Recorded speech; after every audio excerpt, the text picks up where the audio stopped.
according to The Guardian, they has long been confident that any punishment would be financial rather than in the form of point deduction or transfer bans. They will deduct points. Yes, you cannot tell them what to do. You cannot commit a crime and tell the judges how to punish you. You don't want to deduct your point. After they did it to Everton. I wonder why they not done it to City yet. They did it to Everton, so you don't open your mouth and say you are confident in rubbish. You're not confident in anything. If they want to deduct, but anyway, maybe it's what Man City did, because we were hoping to see point deduction or some kind of transfer ban against City, and all of a sudden the whole thing died off. Everything died off. So it might be a financial settlement in play here, because we know these things can happen. Yes, and City have the financial power to settle this thing. I'm not saying that's what happened. I'm just giving an example of what could have happened or what might happen in this particular case or in the City's case. So let's look at the remaining details before I break it down so that we can move on for today.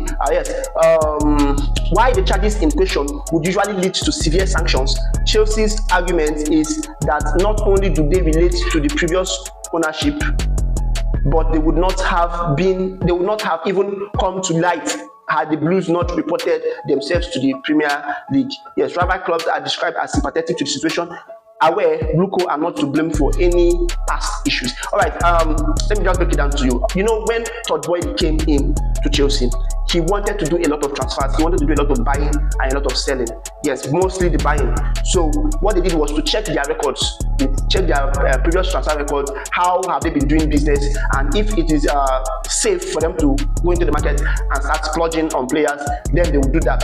So when they checked, they now found out some issues in the Eto'o deal, the Willian deal, and the Hazard deal, and some other players that were not mentioned. They found out some issues on these players based on the financial deals and settling of agents, third parties, and all that. So what they did was, oh, this thing is going to really cost us, so we have to report this. So they went to report themselves.